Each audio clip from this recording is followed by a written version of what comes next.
You're watching WCSD Cable Television from Calloway County High School.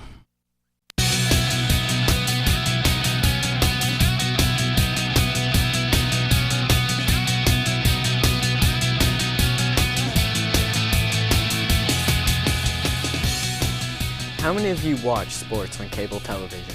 You probably don't think much of it, but a lot of hard work and dedication goes into the coverage of local events, starting with the people who work there and work to run the whole operation.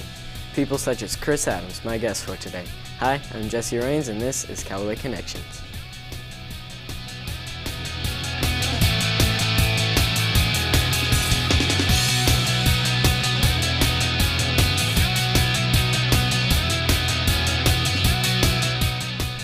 So, Mr. Adams, I am aware that you work at WK&T. I do.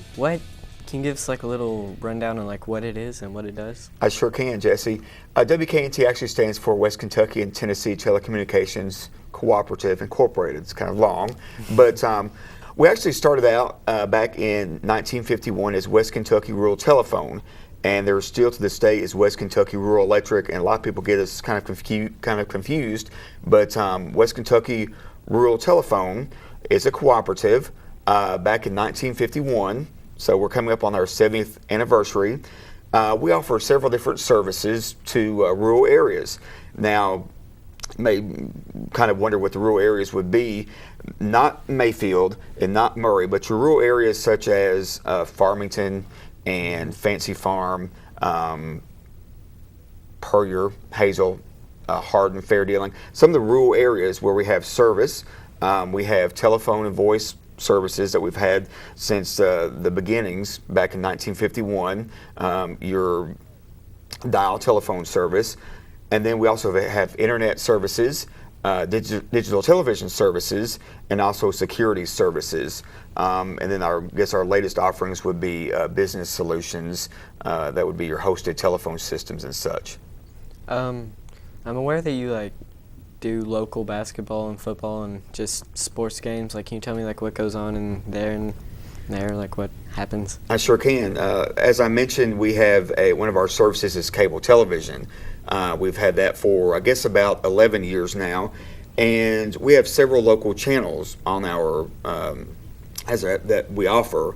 One of them is WK&T Local Channel 1, which I program. Another one is our WK&T Local Weather, which is Channel 50 if you're on WK&T. And then the channel that I spend most of my time with is a channel that's called WK&T Sports. And if you're on WK&T on our service, you've probably seen it on Channel 68. We also have a partnership with Murray Electric, where that channel is on Murray Electric System Channel 93 now. It used to be on Channel 18, but it's been moved to Channel 93. And what WK&T Sports does, we do a lot of local sports, obviously.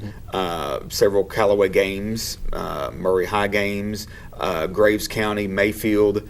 In fact, we did, I've got my notes here, this past sports season, or the 2017-18 season, we did about 20 football games locally and about 50, I had to count that up, make sure that number was correct, but we did about 50 local basketball games. Most of those were live. They go into replay mode once we do them live, and obviously we're recording, and then in the sports off season, we run those games as well. So we do a lot of local sports on WK&T Sports. We also air some Murray State games, and as well as WKCTC basketball games. Oh, that's really interesting. I know that here personally it takes a lot of work, and how long does it normally take y'all to set up and get everything ready to shoot the game? That's a good question. As you know, obviously here in your studio you have multiple people, and a lot of people don't realize how many people behind the scenes are here. We've got camera people and people in the back in the control room. Just doing which that's what we do. We do multi-camera productions. So, if you were just going to record a ball game, it could just show up with a camera, and if you had some sort of audio source, be ready to go. Usually for a football game, I'm out at the field if it's a 7 or 7:30 kick for football, or really even for basketball. I'm usually there at the school about 3 or usually about 3:15. I usually wait to the buses and where the school kind of empties out and the cars and everything. But we usually get there about 3:30 for a game. And people ask, well, why in the world do you go out there so early? Well, you've got cables to pull, you've got cameras to set up for, we're using anywhere from 3 to 4 cameras. All that cabling has to be set up. So that gives you, a good idea. Even with football, obviously being for football, you've got later kickoff time, usually 7 or 7:30. Basketball, you've got more of a controlled environment, being in a gym. So a lot of that we can do our cabling early, and a lot of times we can leave that throughout the season. But it just takes a lot of time to set all that up. I understand that, like you said, you have your own cable networking thing. How could one person become like a subscriber to that so they can see like what? Well, WK&T, we're actually a cooperative. So if you were in Murray or Mayfield, you would obviously not be in our area. But if you were in the, like I said, some of the communities before, like Puryear, in the WK&T service area, you can actually subscribe to our services. And like I said, we have telephone and voice, we have internet, we have our digital television, which is our cable video offering, and then we also have security. Our security we can sell anywhere. So even if you were in Murray or Mayfield or even outside our cooperative area, you can subscribe to our security services, which include invasion, home security systems, camera systems. We do a lot of hosted voice, business telephone systems. Those we can do anywhere, but our cooperative area is a defined area. And we are now in Martin, Tennessee. We're now offering services in Martin, and we'll soon be in Dresden, Tennessee. So we're kind of expanding all the time our areas. But right now, the rural areas being, like I said, Hardin and Fair Dealing, New Concord. I won't name them all because I'm sure I'll miss one or several, but we have 15, 16, 17 different communities in our area that we offer. You said that you were gradually expanding. We talked earlier, and you mentioned something about moving out to wherever. Mm-hmm. I believe we have a promotional video that we can show for that, I think.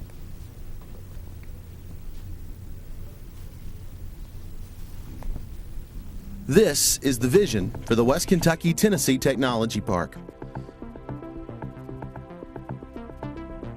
This bold vision calls for the repurposing of the abandoned college campus, currently found on US 45, into a major hub of business, education, and technology, unlike any other in our region.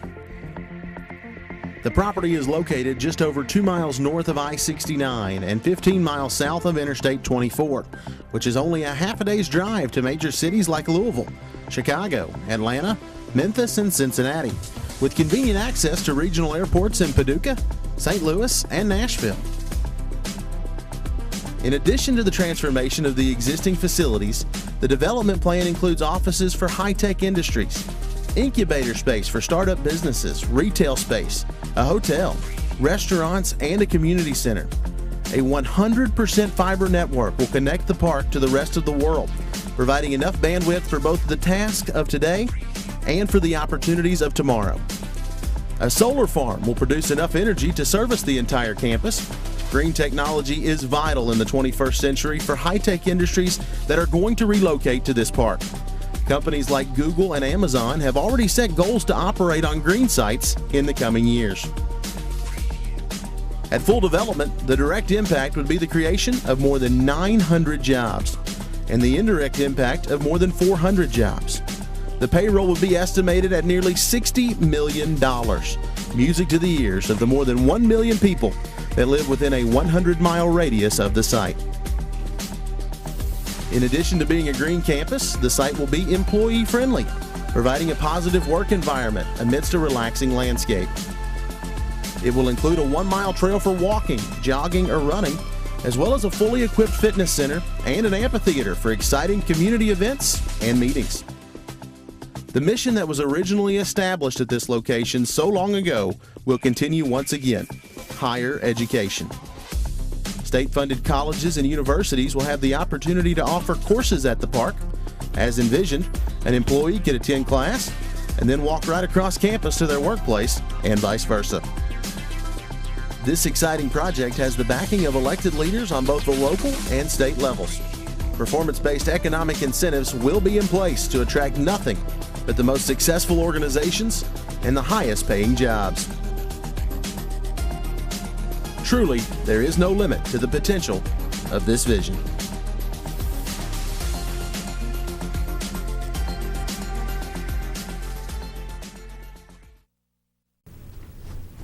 So, what kind of new opportunities or changes will this move bring?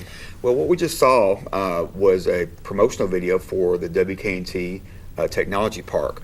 As a lot of people may know, the former Mid-Continent University property near Hickory, Kentucky, just outside of Mayfield, was acquired by WK&T, the company I work for. So we're in the process of, we'll be later on this year moving the WK&T operations. We have about 3 or 4 different locations in Mayfield, the office where I am, and then where our warehouse is and our tech store. We will all be relocating out to the WK&T Technology Park later this summer. We're currently doing some renovations and things on those facilities. And then the WK&T Technology Park will be available to other businesses, maybe startup businesses or others who need space to work. They may be maybe you need a place, an office where you can have, fast internet. Well, obviously we have internet speeds up to a gig. So maybe an incubator space or a space for an office. It will also give area universities, for example, Murray State University, possibly, maybe WKCTC in Paducah, possibility that they may have some technology classes out there. Obviously, being a former college campus, those facilities are still there for classroom spaces and such. So that's what we're working on right now. Like I said, later this summer, probably WK&T offices, like I said, the 3 or 4 different facilities that we're in right now will all be out there and kind of join our offices together. It's really cool. Kind of like switching gears. Sure. Mm-hmm. How did you get interested in doing this? Actually, it started at a program across town at our city high school here, and a program just like the one here at WCSD. And I did a little thinking back in my mind and prepping for this. WCSD has actually been around for over 30 years. Not necessarily in this particular room that we're in today, but on the other side of the school. And it was kind of a unique venture and a lot of forward thinking. Larry England and Dr. Jack Rose, then superintendent, forward thinking about back then 30 years ago, having such a program. Now you see a lot of schools, have media classes and things like that. But 30 years ago, kind of how I got interested in it at my high school, and went on to do it. Got in the radio for a few years, and then was kind of doing a little bit of radio and television. I actually moved from Murray back in, I was here about 10 years, and I was gone for about 10 years. Went down to Jackson, Tennessee, worked at 2 TV stations down there in commercial production. So pretty much I had an emphasis on going out and creating, shooting, editing commercials at 2 TV stations there, one of which was run out of Memphis. So that was interesting, going from Murray to Jackson is bigger obviously than Murray, than Memphis, and working in that market. They actually came back to Murray about 12 years ago. Was not initially working in radio or television at the time when I came back. Was fortunate enough to have been over at WK&T now for about 8 years. So like I said, the program like WCSD and the Calloway Connections here, and the classes that you all are taking 30 some odd years ago, got me interested in doing what, the same type thing, and I'm still doing it today. It's really awesome.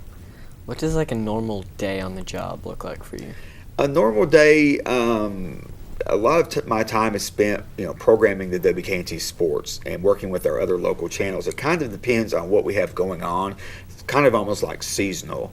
We're currently working on some, because our sports season pretty much has ended, right now. I'm pulling some OVC content. Our programming is kind of seasonal, so I'm thinking a little bit later on, next few weeks or so, I'll be flipping. We're still running basketball games. Probably flip those. I'm getting some OVC content in. So pretty much working regular hours, this time of year. Normally, or a normal day during our sports season, I would come in late if it's on if we're doing a football game, obviously would come in later, wouldn't be in the office that long before we have production trailer, take that out. Of course, that's just one game a week. With the basketball, we're looking at, with double headers, we're looking at, 4 or 5 games a week. So those days I come in late. So this is kind of my breathing season right now, kind of the off, take a breath. We're, in the office, but we have some office projects and some internal videos and things like that going on. So I don't know if there really is a normal day.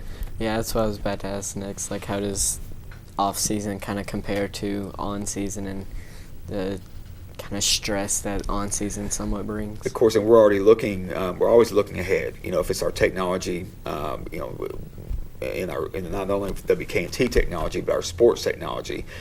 Camera placements and graphics and things like that. I'm already looking at football schedules. You think, my gosh, that's months away. It's actually 4 months from several days ago, as far as our schedule when the first game starts. So we're already looking at football schedules. The high school schedules are out. Murray State schedules are out. Murray State's basketball, all that. Like I said, are potentially picking up some more Murray State games this fall. So we're looking ahead there, doing scheduling and planning and things like that. So it's always something going on. Going back to what you said about like technology and changing and everything, we've noticed recently that like media and mass whatever is like moving away from television more to like internet. Do you have like anything to say on that? Well, you hear people cutting the cord, and basically what that is, with the cable, as we're also in the cable television business, have been for about 11 or 12 years, a lot of people are cutting the cord. And basically what that is, they're going over the top, or they're still having their internet connection, or they're getting faster speeds on their internet connections. And then they're doing, we have basically they're using Roku apps, or they're, streaming and stuff like that. We actually have a streaming for local channels, where you can subscribe to that through our websites. It's one of our services where if you maybe I want to cut the cord, but I still want my locals. I want to watch WPST. I want to watch KFVS. I want to watch the local games. I want to watch KET. So we actually have a streaming app for that, where you can actually pay a monthly fee and then watch it on your Roku or on your TV. But that's the whole model. Everything's changing. Technology's changing. The way people are watching television is changing. Facebook Live, HD, things like that. So it's all technology, and who knows? We try to keep up with that. Who knows in 5 years what's gonna? You didn't, YouTube and things like that. You didn't hear about years ago. Now what's next? Yeah. So you can say that like you're not really too worried about this change, or like what? Well, like I said, it's just always looking ahead, trying to figure out what's next, and trying to stay ahead of the technology. With that said, WK&T several years ago got in fact, back around 2009, we received about a $123 million award from RUS, which is the Rural Utilities Service from the USDA, where we could actually construct a fiber to the home network. And so that took several years, took about 4 years to do that, but we now have a 100% fiber optic network. And what that allows us to do basically is to retire our copper, and there were bandwidth limitations on our copper as far as the internet speeds and things like that, where now with the fiber, where if you're paying for 50 meg or 100 meg, you're getting that speed. It's not shared with your neighbors. It's you're paying for this. You're actually getting that speed because it's running from our equipment all the way to your home or office. So seeing the copper, basically going away, and then fiber optic network, and we can actually offer. I get faster speeds going in our. Going somewhere in our service area, being at the office or in a neighbor or someone who has our speeds than I do here in Murray. So back in the rural areas, that's kind of exciting to know that you may live 3 miles down a road and you're the only person out there, and you can actually have through our company fiber optic internet that you can't necessarily get in a lot of communities. That's really, or can get just only in the big communities like Nashville, Memphis, etc. It's really cool. So like kind of to wrap things up, if somebody has questions about like your website or like what you do, how might they be able to contact you? We actually have several ways. We have a website It's mywkt.net. There's a screenshot of it right there, but you can actually go to that website, mywkt.net. We also have a Facebook page for that, as well as a Twitter for WK&T. And then on our sports side, to keep up with what we're doing on WK&T Sports, we have a WK&T Sports website. It's WKTsports.com. You can see that on the screen. And then we also have a WK&T Sports Facebook page and Twitter. And I try to, each day, sometimes I might miss a day, but try to keep our Facebook updated with our programming schedule. If you're on WK&T, you have the on-screen guide. You can actually see what the games are. But each day I try to put our programming schedule on WK&T Sports. You can actually go down there and see what the games for that day will be and what we've got coming up. But mywkt.net and then the WKTsports.com. Okay, well, thank you for coming. No problem. I enjoyed it. Liked having you. This has been Chris Adams and Jesse Raines with Calloway Connections.